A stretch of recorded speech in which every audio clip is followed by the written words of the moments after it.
നമസ്കാരം. കഴിഞ്ഞ ദിവസം തൃശ്ശൂരിലെ തേക്കുംകാട് മൈതാനം ജനസമുദ്രമായി, ജനസാഗരമായി. ചിലപ്പോൾ ചില രാഷ്ട്രീയക്കാരെങ്കിലും പ്രതീക്ഷിക്കാം, എങ്ങനെയാണിങ്ങനെ ജനത്തെ കൂട്ടാൻ കഴിയുന്നത്, ലക്ഷക്കണക്കിന് ജനങ്ങൾ പങ്കെടുക്കുന്ന ഒരു പരിപാടിയായി മാറ്റാൻ കഴിയുന്നത് എങ്ങനെയാണ്? ഒരു വലിയ മായാജാലമായിരുന്നു. നരേന്ദ്രമോദി എത്തുമ്പോൾ അത് നരേന്ദ്രജാലമായി മാറുന്നു എന്ന് മാത്രം. പക്ഷേ ചില രാഷ്ട്രീയക്കാരുടെ ചിന്തകളിൽ ഉണ്ടാകുന്നത് ഇങ്ങനെയാണ്. പണം കൊടുത്ത് ജയ് വിളിക്കാൻ നടക്കുന്ന ആൾക്കാരുണ്ടല്ലോ, പണത്തിന് വേണ്ടി എത്തുന്നവർ. അങ്ങനെ എത്തുന്നവരെ മാത്രം കണ്ടിട്ടുള്ള ചില രാഷ്ട്രീയക്കാർ പറയും, തേക്കുംകാട് മൈതാനത്തെത്തിയവരെല്ലാം പണം നേടി വന്നവരാണോ എന്ന്. പക്ഷേ അവിടെ തെറ്റി.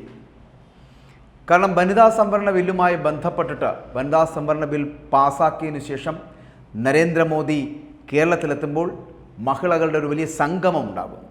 ആ സംഗമത്തിലേക്കാണ് നരേന്ദ്രമോദി പറന്നെടുത്തത്. അദ്ദേഹം എത്തുമ്പോൾ കേരളത്തിലെത്തിയ വനിതകളുടെ ഒരു വലിയ ആവേശം, ഒരു ആവേശക്കടലായി മാറുകയായിരുന്നു തേക്കുംകാട് മൈതാനം എന്ന് പറയാതിരിക്കുവാൻ കഴിയില്ല. പക്ഷേ ചിലതുകൂടി നമ്മൾ അതിനോട് ചേർത്ത് വെക്കണം, ചില കാര്യങ്ങൾ കൂടി നമ്മൾ അതിനോടൊപ്പം ചേർത്ത് വെക്കണം. എന്തുകൊണ്ടാണ് ഇങ്ങനെ ജനങ്ങൾ എത്തിയത്? എന്തുകൊണ്ടാണ് ഇങ്ങനെ വനിതകളുടെ വലിയൊരു പ്രാതിനിധ്യം അവിടെ ഉണ്ടായത്? ഏകദേശം 1,00,000-ലധികം വരുന്ന വനിതകളുടെ വലിയൊരു സംഗമമായിരുന്നു അവിടെ നടന്നത്. അങ്ങനെ ഒരു പൊതുസമ്മേളന വേദി ഉണ്ടാക്കിയെടുക്കുന്നതിനും ആ വേദിയിൽ ഇങ്ങനെ വനിതകളെ മാത്രം, അങ്ങനെ വനിതാരത്നങ്ങളാകുന്ന തരത്തിലുള്ള നമ്മുടെ ഇന്നത്തെ ഏറ്റവും പോപ്പുലറായിട്ടുള്ള മറിയക്കുട്ടി അടക്കം, അതായത് പിണറായി വിജയൻ സർക്കാരിനെതിരെ കടുത്ത പ്രതിഷേധം അറിയിക്കുന്ന മറിയക്കുട്ടി അടക്കമുള്ളവർ നിരന്നിരുന്ന വേദിയിലേക്കാണ് നരേന്ദ്രമോദി പറന്നിറങ്ങിയത്. ആ നരേന്ദ്രമോദിയെ കാണുവാനും അദ്ദേഹത്തിൻ്റെ വാക്കുകൾ കേൾക്കുവാനും അദ്ദേഹം ജനങ്ങളെ അഭിസംബോധന ചെയ്യുന്നത് കാണുവാനും വേണ്ടി തിങ്ങിക്കൂടിയെത്തിയ വലിയൊരു ജനനിര, വലിയ ഒരു ജനസാഗരം തന്നെയായിരുന്നു തേക്കുംകാട് മൈതാനം. പക്ഷേ അന്തംഗമ്മികൾക്കത് ചിലപ്പോൾ വിശ്വസിക്കാൻ കഴിയില്ല. നമ്മൾ മറ്റൊരു കാര്യം ശ്രദ്ധിക്കേണ്ടത്, ഞാൻ ആദ്യം സൂചിപ്പിച്ചതിലൊരു മായാജാലമായിരുന്നു. ആ മായാജാലം എന്ന് പറയപ്പെടുന്ന നരേന്ദ്രമോദി എന്ന് പറയപ്പെടുന്ന ഇന്ത്യയുടെ പ്രധാനമന്ത്രി വനിതാ സംവരണ ബിൽ പാസാക്കിയതിനു ശേഷം തൃശ്ശൂർ തേക്കുംകാട് മൈതാനത്ത് അദ്ദേഹത്തിന് വനിതകൾ നൽകുന്ന ഒരു വലിയ സ്വീകരണത്തിൽ പങ്കെടുക്കുന്നതിന് വേണ്ടി മാത്രം എത്തിയതാണ്. അതൊരു രാഷ്ട്രീയ പരിപാടിയൊന്നുമല്ല. പക്ഷേ അവസാനം അതൊരു രാഷ്ട്രീയ പരിപാടിയായി മാറിയെന്നുള്ളതാണ്. പല രാഷ്ട്രീയ പരിപാടികളും ഇവിടെ നടക്കുന്നുണ്ട്, നമുക്കറിയാമല്ലോ. ഈ മുഖ്യമന്ത്രി നടത്തിയ പരിപാടി നവകേരള സദസ്സുമായി ബന്ധപ്പെട്ട് ആ പരിപാടിയിലേക്ക് ജനങ്ങളെ കൂട്ടുവാൻ ചെയ്തു കൂട്ടിയ വിക്രിയകൾ എന്തൊക്കെയായിരുന്നു അത് നമുക്കൊന്ന് അറിയാമോ? അതായത് തൊഴിലുറപ്പിന് പോകുന്ന സ്ത്രീകളെ, ആ തൊഴിലാളികളെ അവരെ ഭീഷണിപ്പെടുത്തി ഇവിടെ കൊണ്ടുവന്നു. കുടുംബശ്രീ പ്രവർത്തകരുണ്ടെങ്കിൽ അവരെ എത്തിച്ചു. ഹരിതകർമ്മസേനയെ ഭീഷണിപ്പെടുത്തി എത്തിച്ചു. ഇതൊക്കെ പോരാഞ്ഞിട്ട് സർക്കാർ ഉദ്യോഗസ്ഥർ അവരെ ഭീഷണിപ്പെടുത്തി കൊണ്ടു നിർത്തിയായിരുന്നു നവകേരള സദസ്സ് പൂരമാക്കി മാറ്റുന്നതിന് വേണ്ടിയിട്ട് ഇടതുപക്ഷ ജനാധിപത്യ മുന്നണി സർക്കാർ ശ്രമിച്ചത്. പിണറായി വിജയന് കുഴലൂതുന്നവരായി മാറുന്ന തരത്തിലേക്കുള്ള ഒരു വിഭാഗത്തെ കെട്ടിച്ചമച്ച് പണം കൊടുത്ത് കൊണ്ടുവരേണ്ടി വരുന്ന ഒരു ഗതികേടിലേക്ക് ആ പാർട്ടിയും പ്രസ്ഥാനവും പോയി എന്നുള്ളതിൻ്റെ തെളിവായിരുന്നു നവകേരള സദസ്സ്. അതുകൊണ്ട് തന്നെയാണ് നവകേരള സദസ്സ് ജനങ്ങൾക്ക് പ്രിയപ്പെട്ടതലായി മാറിയത്. പക്ഷേ അതേസമയം വനിതകൾ വനിതാ സംവരണ ബില്ല് പാസാക്കിയത് കൊണ്ട് നരേന്ദ്രമോദിക്ക് ഒരു സ്വീകരണം നൽകണമെന്നും ആ സ്വീകരണത്തിൽ അദ്ദേഹം പങ്കെടുക്കണമെന്നും ആഗ്രഹിച്ചു. അതുകൊണ്ട് അവർ മഹിളാ മോർച്ചക്കാരടങ്ങുന്ന ആ വനിതാ വിഭാഗക്കാരെല്ലാവരും കൂടി ചേർന്നുകൊണ്ട് പ്രധാനമന്ത്രിക്ക് കത്തയക്കുന്നു, പ്രധാനമന്ത്രിയെ ക്ഷണിക്കുന്നു. പ്രധാനമന്ത്രി കേരളത്തിലെത്തുന്നു, തൃശ്ശൂരെത്തുന്നു. തേക്കുംകാട് മൈതാനത്ത് അദ്ദേഹം ജനങ്ങളെ അഭിമുഖീകരിക്കുന്നു. ആ തേക്കുംകാട് മൈതാനത്തെ അദ്ദേഹത്തിൻ്റെ പ്രസംഗമെന്ന് പറയുന്നത് ഒരു രാഷ്ട്രീയ പ്രസംഗം തന്നെയാണ് എന്ന് പറയാതിരിക്കാൻ കഴിയില്ല. സമസ്ത മേഖലകളിലും കൈവച്ചുകൊണ്ടുള്ള അദ്ദേഹത്തിൻ്റെ പ്രസംഗം പിണറായി വിജയൻ അടക്കം സ്വർണ്ണക്കള്ളക്കടത്ത് കേസ് അടക്കം വളരെ വ്യക്തമായ രാഷ്ട്രീയ വിചാരണ കൂടിയായിരുന്നു എന്ന് പറയേണ്ടി വരും. വളരെ കൃത്യമായി സ്വർണ്ണക്കള്ളക്കടത്ത് കേസിനെയും പോസ്റ്റ്മോർട്ടം ചെയ്യേണ്ടതാണ് എന്ന് പറയപ്പെടുന്ന തരത്തിലുള്ള ഒരു വിചാരണ, ഒരു രാഷ്ട്രീയ വിചാരണ തന്നെയായിരുന്നു ഇന്നലെ ശ്രീ നരേന്ദ്രമോദി തൃശ്ശൂരിൽ തേക്കുംകാട് മൈതാനത്ത് നടത്തിയ പ്രസംഗത്തിൽ ഉൾപ്പെടുത്തിയിരുന്നത്.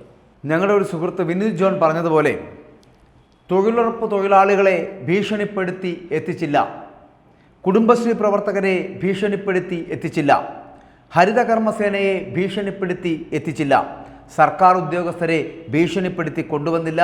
പക്ഷേ തേക്കിൻകാട് മൈതാനത്തേക്ക് വന്നവരെല്ലാവരും സ്വന്തം ഇഷ്ടപ്രകാരം വന്നവരായിരുന്നു. അവർ ഒഴുകിയെത്തുകയായിരുന്നു. അത് മറ്റൊന്നും കൊണ്ടല്ല, അത് നരേന്ദ്രജാലമായിരുന്നു. ഇന്ത്യൻ പ്രധാനമന്ത്രി നരേന്ദ്രമോദിയുടെ ഇന്ദ്രജാലമായിരുന്നുവെന്ന്. അപ്പോൾ ജനങ്ങൾക്ക് വിശ്വാസമുണ്ട്.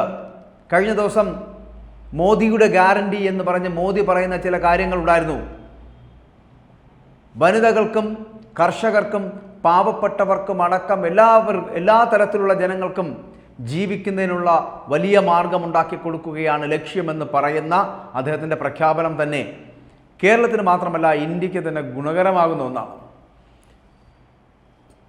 അങ്ങനെ നടത്തിയ പ്രഖ്യാപനങ്ങൾ, അത് ഉജ്ജ്വൽ യോജന പ്രകാരം സൗജന്യ ഗ്യാസ് കണക്ഷൻ, ശൗചാലയങ്ങൾ, അങ്ങനെ പ്രധാനമന്ത്രിയാകുന്നതിന് മുൻപ് നരേന്ദ്രമോദി നടത്തിയ വാഗ്ദാനങ്ങൾ ഓരോന്നോരോന്നായി പാലിച്ചതുകൊണ്ട് തന്നെ ജനങ്ങൾക്കിപ്പോൾ നരേന്ദ്രമോദിയിൽ വിശ്വാസമാണ്.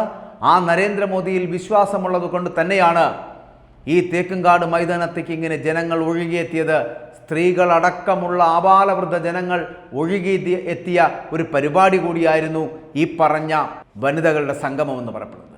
ആ വനിതാ സംഗമത്തിൽ പങ്കെടുക്കുകയും വനിതാ ബില്ല് പാസാക്കിയ നരേന്ദ്രമോദിക്ക് വനിതകൾ നൽകിയ സമ്മാനം, സ്വീകരണം, അത് അദ്ദേഹം വളരെ സന്തോഷപൂർവ്വം സ്വീകരിക്കുകയും ചെയ്തപ്പോൾ അതൊരു രാഷ്ട്രീയ അജണ്ടയാണ് എന്ന് പലരും അതിനെ വ്യാഖ്യാനിക്കുന്നുണ്ടെങ്കിലും അതിനപ്പുറം നരേന്ദ്രമോദി എന്ന് പറയപ്പെടുന്ന പ്രധാനമന്ത്രി എത്രത്തോളം ജനഹൃദയങ്ങളിൽ ആഴത്തിൽ വേരോടിച്ചിട്ടുണ്ട് എന്നുള്ളതിൻ്റെ ഏറ്റവും വലിയ ഉദാഹരണവും തെളിവുമായി മാറുകയായിരുന്നു കഴിഞ്ഞ ദിവസം തേക്കിൻകാട് മൈതാനത്തെ പ്രസംഗവും അതിനെ സ്വീകരിക്കാനെത്തിയ ജനങ്ങളുടെ ഹർഷാരവവും.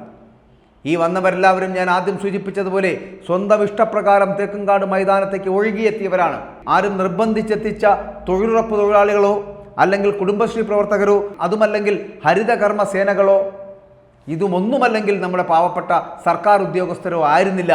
പകരം സ്വന്തം ഇഷ്ടപ്രകാരം എത്തിയ അമ്മമാരും പെങ്ങന്മാരും അടങ്ങുന്ന ആബാലവൃദ്ധ ജനങ്ങൾ ഒരേ ഒരു മനസ്സോടുകൂടി നരേന്ദ്രമോദിയെ കാണുവാനും അദ്ദേഹത്തിൻ്റെ പ്രസംഗം കേൾക്കുവാനും വേണ്ടി മാത്രം ആ തേക്കിൻകാട് മൈതാനത്തേക്ക് ഒഴുകിയെത്തിയതായിരുന്നു.